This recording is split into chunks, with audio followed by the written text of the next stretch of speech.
காரைக்காலுக்கு கிடைக்க வேண்டிய காவேரி நீர் பங்கு கிடைக்க உரிய நடவடிக்கை எடுப்போம் என முதல்வர் ரங்கசாமி தெரிவித்தார்.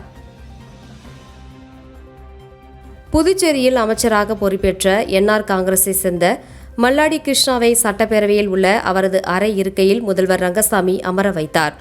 அவரது அறையில் இருந்த சாமி படங்களுக்கு தீபம் காட்டி முதல்வர் பூஜை செய்தார். அதைத் தொடர்ந்து செய்தியாளர்களிடம் பேசிய முதல்வர் ரங்கசாமி, அமைச்சர்கள் இலாகா ஒதுக்காததால் பணிகள் முடங்கியுள்ளதாக கேட்கிறீர்கள். அரசு பணிகள் எதுவும் முடக்கப்படவில்லை. அனைத்து பணிகளும் நடக்கிறது. தினமும் 20 கோப்புகளில் கையெழுத்திட்டு அனுப்புகிறேன். அடுத்த வாரத்தில் அமைச்சர்கள் நியமனம் இருக்கலாம். விரைவில் பேரவைத் தலைவர் யார் என்பது தெரியும்.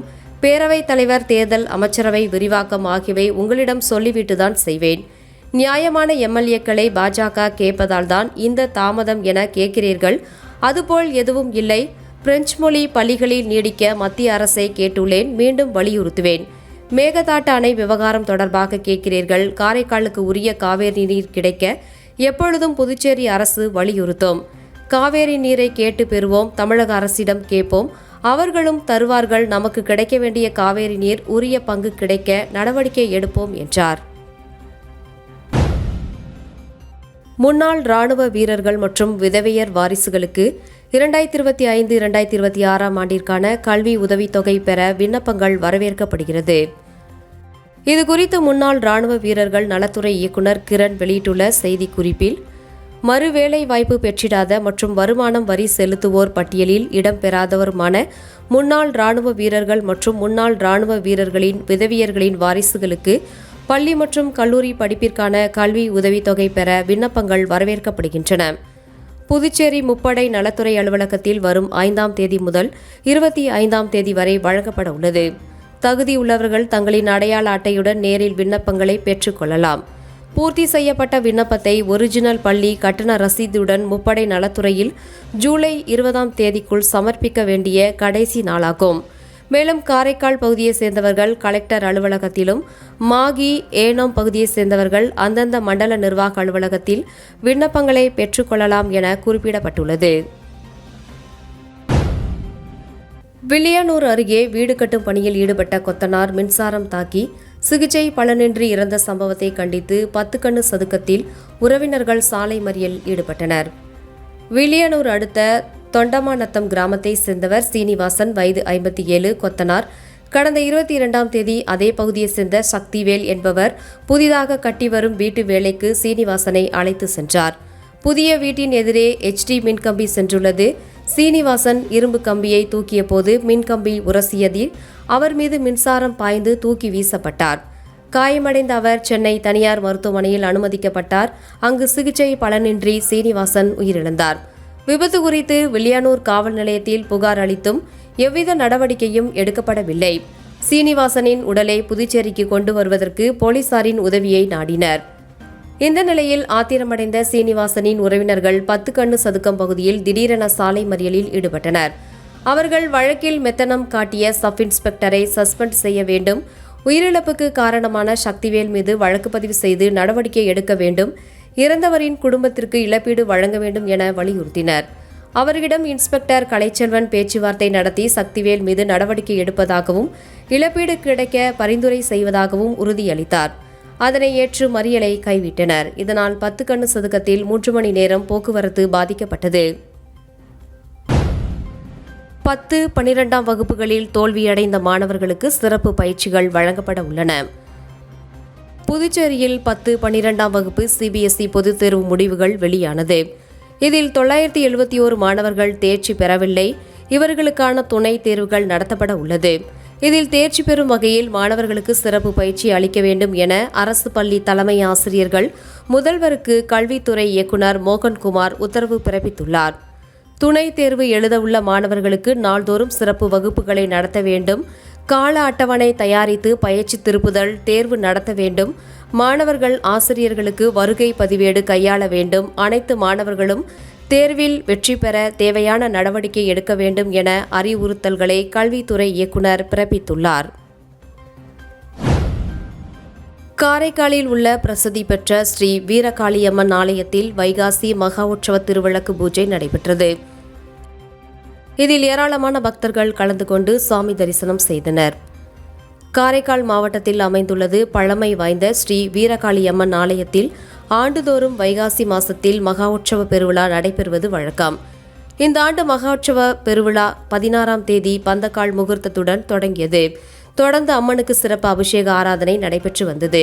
விழாவின் முக்கிய நிகழ்ச்சியான இன்று திரவிய பொடி, மஞ்சள், பால், தயிர் உள்ளிட்ட பல்வேறு திரவியங்களால் ஸ்ரீ வீரகாளி அம்மனுக்கு சிறப்பு அபிஷேகம் நடைபெற்றது.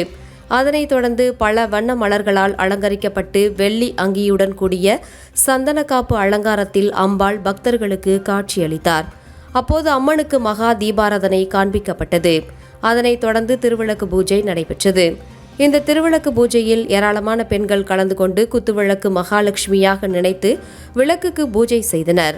மலர்கள் மற்றும் குங்குமத்தால் பூஜை செய்தனர். பூஜையின் இறுதியில் குத்துவிளக்கு மகா தீபாராதனையும் ஆரத்தியும் காண்பிக்கப்பட்டது. இதில் ஏராளமான பெண்கள் கலந்து கொண்டு அம்மனை வழிபட்டனர். புதுச்சேரியில் ரூபாய் 1975 கோடியில் 2 புதிய சிறப்பு பொருளாதார மண்டலங்களுக்கு மத்திய அரசு அனுமதி அளித்துள்ளது. மத்திய வர்த்தக அமைச்சகத்தின் கீழ் இயங்கும் சிறப்பு பொருளாதார மண்டல வாரியம் புதுச்சேரியில் 2 புதிய சிறப்பு பொருளாதார மண்டலங்களை அமைப்பதற்கு அனுமதி அளித்துள்ளது. இந்த திட்டங்களில் உழவர்கரை நகராட்சி மூலம் தட்டாஞ்சாவடியில் அமைக்கப்படும் ஐடிஎஸ் சிறப்பு பொருளாதார மண்டலம் இந்தியாவில் ஒரு நகராட்சி அமைப்பால் உருவாக்கப்படும் முதல் திட்டமாகும். மற்றொன்று வில்லியானூர் வட்டத்தில் உள்ள கரச்சூரில் புதுச்சேரி தொழில் மேம்பாட்டு மற்றும் முதலீட்டுக் கழகத்தால் அமைக்கப்படும் பல்நோக்கு சிறப்பு பொருளாதார மண்டலமாகும். இதில் தட்டாஞ்சாவடியில் அமையும் சிறப்பு பொருளாதார மண்டம் 8.6 ஹெக்டேரில் ரூபாய் 725 கோடி முதலீடு செய்யப்படும். இதன் மூலம் 3500 பேருக்கு நேரடியாகவும் மறைமுகமாகவும் GDITS துறைகளில் பணி கிடைக்கும். கரச்சூரில் அமையும் சிறப்பு பொருளாதார மண்டலம் 86.2 ஹெக்டேரில் அமையும். இங்கு ரூபாய் 1250 கோடியில் முதலீடு செய்யப்படும். 5000 பேருக்கு வேலை கிடைக்கும். பல்வேறு துறை சார்ந்த பணிகள் இங்கு செயல்படும். 2 சிறப்பு பொருளாதார மண்டலங்களில் ரூபாய் 1975 கோடி முதலீடு செய்யப்படுகிறது என்று தெரிவிக்கப்பட்டுள்ளது. தமிழக நிதி நிலைமை குறித்து இன்னும் 2 வாரத்தில் வெள்ளை அறிக்கை தாக்கல் செய்யப்படும் என்று தமிழக நிதியமைச்சர் மரிய வில்சன் தெரிவித்துள்ளார். புதுச்சேரியில் நடைபெற்ற தேசிய ஜூனியர் குடைப்பந்து இறுதிப் போட்டியில் வெற்றி பெற்ற அணிகளுக்கு தமிழக நிதியமைச்சர் மரிய வில்சன், பொதுப்பணி மற்றும் விளையாட்டுத்துறை அமைச்சர் ஆதவ் அர்ஜுனா ஆகியோர் பரிசுகள் வழங்கி பாராட்டினார்கள்.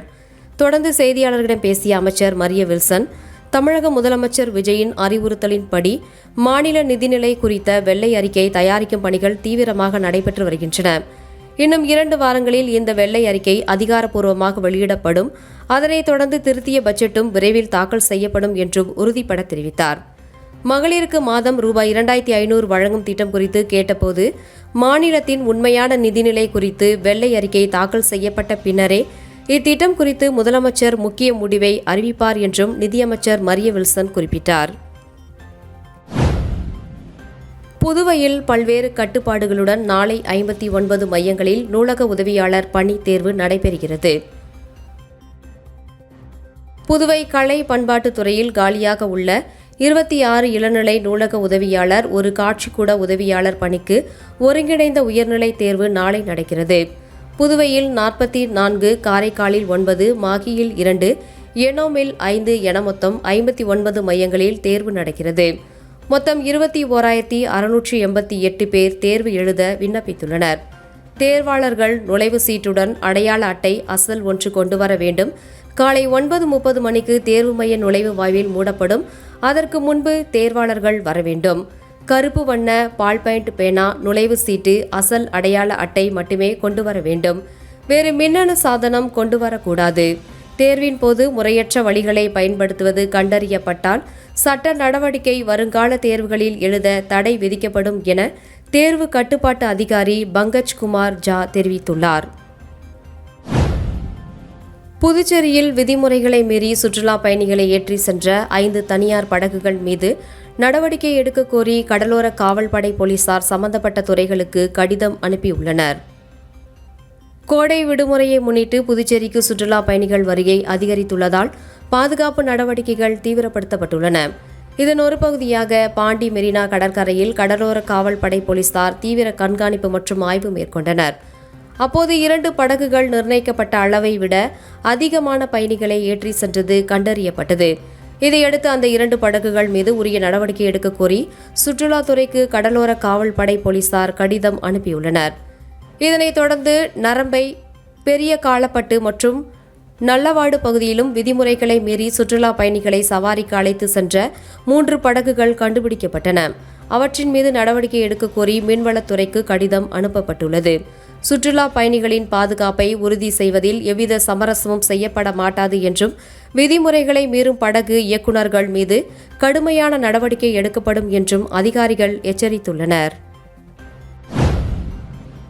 ஏம்பலம் பகுதியில் அமைந்துள்ள ஸ்ரீ திரௌபதி அம்மன் ஆலய தீமிதி திருவிழாவில் திரளான பக்தர்கள் கலந்து கொண்டு சுவாமி தரிசனம் செய்து தீமிதித்து நேர்த்திக்கடனை நிறைவேற்றினர்.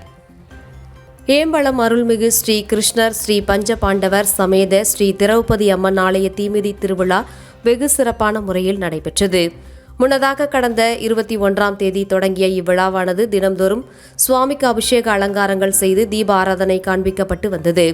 ஒவ்வொரு நாளும் மின் அலங்காரத்துடன் ஒவ்வொரு வாகனத்தில் சுவாமி வீதி உலா சிறப்பான முறையில் நடைபெற்று வந்தது. மேலும் கடந்த 24ஆம் தேதி திருக்கல்யாண உற்சவம், 28ஆம் தேதி முத்துப்பள்ளக்கு, குதிரை வாகனம், கோட்டை வளைத்தல் நிகழ்ச்சியும் நடைபெற்ற நிலையில் முக்கிய நிகழ்வாக நேற்று தீமிதி திருவிழா வெகு சிறப்பான முறையில் நடைபெற்றது. இதில் பக்தர்கள் திரளாக கலந்து கொண்டு தீமிதித்து தங்களது வேண்டுதலை நிறைவேற்றி நேர்த்திக்கடனை செலுத்தினர். முன்னதாக நேற்று சுவாமி சந்தன காப்பு அலங்காரத்தில் பக்தர்களுக்கு காட்சியளித்தார். இதனைத் தொடர்ந்து பக்தர்களுக்கு தீப ஆராதனை காண்பிக்கப்பட்டது. நிகழ்ச்சியில் பொதுமக்கள் ஏராளமானோர் கலந்து கொண்டு சுவாமி தரிசனம் செய்தனர். வில்லியனூர் பொதுப்பணித்துறை பத்மினி நகர் குடிநீர் பிரிவு அலுவலகத்தில் பணி நிறைவு பெற்ற ஊழியர்களுக்கான பாராட்டு விழா சிறப்பாக நடைபெற்றது. வில்லியனூர் பத்மினி நகர் குடிநீர் பிரிவு அலுவலகத்தில் பொதுப்பணித்துறை ஊழியர்களின் பணி நிறைவு பாராட்டு விழா வெகு சிறப்பான முறையில் நடைபெற்றது.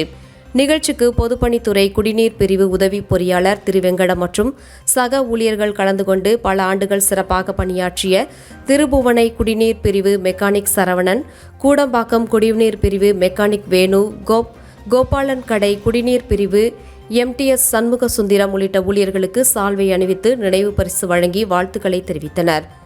விழாவின் முக்கிய அம்சங்களாக நீண்டகால சேவையாக பணி நிறைவு பெற்ற ஊழியர்கள் மற்றும் பிற பணியாளர்கள் பணியில் சிறப்பாக செயல்பட்டதற்காக பாராட்டப்பட்டனர். நிகழ்ச்சிக்கு உதவி பொறியாளர் திருவேங்கடம் தலைமை தாங்கினார். மேலும் பணி நிறைவு பாராட்டு விழாவில் foreman Rupakan, in charge Abraham, store keeper Annamalai, விழா அமைப்பாளர் சீனு மற்றும் ஊழியர்கள் பங்கேற்றனர். மேலும் ஊழியர்களின் நீண்ட சேவைக்கால நினைவுகளை பகிர்ந்து ஓய்வு பெறும் ஊழியர்களுக்கு வாழ்த்துக்கள் தெரிவிக்கப்பட்டன. கடப்பேரிக்குப்பம் திரௌபதி அம்மன் ஆலய கோவில் தீமிதி திருவிழாவில் திரளான பக்தர்கள் பங்கேற்று தீமிதித்து தங்களது வேண்டுதலை நிறைவேற்றினர். புதுச்சேரி அடுத்த கடப்பேரிக்குப்பம் கிராமத்தில் எழுந்தருளி இருக்கும் அருள்மிகு ஸ்ரீ சுந்தர விநாயகர் ஆலய தீமிதி திருவிழா நேற்று வெகு சிறப்பான முறையில் நடைபெற்றது. இதில் பக்தர்கள் திரளாக கலந்து கொண்டு தீமிதித்து தங்களது வேண்டுதலை நிறைவேற்றி சுவாமி தரிசனம் செய்தனர். முன்னதாக கடந்த 19ஆம் தேதியன்று கொடியேற்றுதல் நிகழ்ச்சியும் அதனைத் தொடர்ந்து தினம்தோறும் சுவாமிக்கு அபிஷேக ஆராதனைகள் மற்றும் தீப ஆராதனைகள் காண்பிக்கப்பட்டு வந்தன.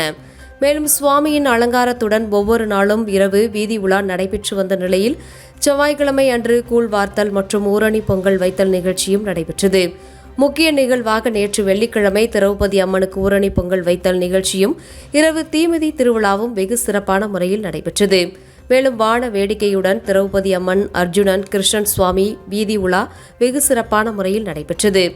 நிகழ்ச்சிக்கான ஏற்பாட்டினை கடப்பேரிக்குப்பம் கிராம பொதுமக்கள் வெகு சிறப்பான முறையில் செய்திருந்தனர்.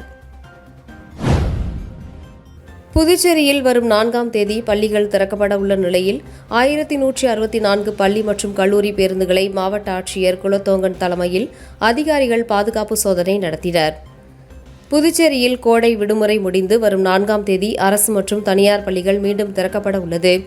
இந்நிலையில் இந்த விடுமுறை நாட்களில் பள்ளி வாகனங்களை சீரமைக்கும் பணியில் கல்வி நிறுவனங்கள் ஈடுபட்டு வந்தனர். இதற்கிடையே புதுச்சேரி போக்குவரத்து துறை அதிகாரிகள் மாணவ மாணவிகளின் பாதுகாப்பை கருத்தில் கொண்டு அவர்கள் பயணம் செய்யும் கல்வி நிறுவன வாகனங்களை ஆய்வு செய்யும் 2 நாள் சிறப்பு முகாம் புதுச்சேரி மேட்டுப்பாளையம் பகுதியில் உள்ள கனரக முனையத்தில் இன்று தொடங்கியது.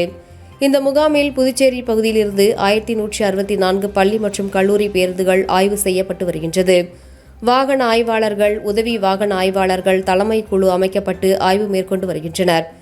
பேருந்தில் GPS கருவி, வாகனத்தின் தகுதி சான்றிதழ், காப்பீடு, பர்மிட், முதலுதவி பெட்டி, தீயணைப்பு கருவிகள், ஜன்னல்களில் கிடைமட்ட கிரில்கள், அவசர காலத்தில் வெளியேறும் கதவு, பேருந்தின் கதவுகள், உறுதியான பூட்டுகள், வேக கட்டுப்பாட்டு கருவி, புகையில்லா சான்றிதழ், ஓட்டுநர் நடத்துனர்களுக்கு, மாணவர்களுக்கும் பாதுகாப்பிற்கும் மேற்கொள்ள வேண்டிய அவசியமான நடவடிக்கைகள் குறித்து மாவட்ட ஆட்சியர் குலத்தோங்கன், போக்குவரத்து ஆணையர் அமரன் சர்மா ஆகியோர் நேரில் ஆய்வு செய்தனர். புதுச்சேரி அண்ணா சாலையில் அமைந்துள்ள சலானி ஜுவல்லரியை முதலமைச்சர் ரங்கசாமி, நடிகை ராக்ஷி கண்ணா ஆகியோர் திறந்து வைத்தனர். புதுச்சேரி அண்ணா சாலையில் அமைந்துள்ள சலானி ஜுவல்லரி மார்ட் திறப்பு விழா நடைபெற்றது. விழாவில் சலானி குழுமத்தின் நிறுவன இயக்குநர் ஜெயந்திலால் சலானி வரவேற்றார். சிறப்பு விருந்தினராக முதல்வர் ரங்கசாமி, சினிமா நடிகை ராக்ஷி கண்ணா ஆகியோர் கலந்து கொண்டு சலானி ஜுவல்லரி மார்ட்டை ரிப்பன் வெட்டி திறந்து வைத்தனர். சலானி குழுமத்தை சேர்ந்த ரிஷிப் சலானி, கௌதம் ஷலானி, ஸ்ரீபால் ஷலானி மற்றும் குடும்ப உறுப்பினர்கள், நண்பர்கள், தொழிலதிபர்கள் பலர் கலந்து கொண்டனர். இதுகுறித்து சலானி குழுமத்தின் நிறுவன இயக்குநர் கூறுகையில், சலானி ஜுவல்லரி சென்னை, மதுரையில் வலுவான மற்றும் வெற்றிகரமான இருப்பை கொண்ட வாடிக்கையாளர்களின் இதயங்களை வென்றுள்ள சலானி ஜுவல்லரி மார்ட் புதுச்சேரியில் விரிவுபடுத்தப்பட்டுள்ளது. இங்கு ஒவ்வொரு ஆபரணமும் அழகின் கதையை சொல்லும், ஒவ்வொரு படைப்பும் பாரம்பரியத்தை பிரதிபலிக்கும், ஒவ்வொரு பளபளப்பும் கொண்டாட்டத்தின் சின்னமாக விளங்கும் ஒரு இடத்தை காண வருமாறு சலானி ஜுவல்லரி மார்ட் நகை பிரியர்களை அன்புடன் அழைக்கிறோம் என்றார்.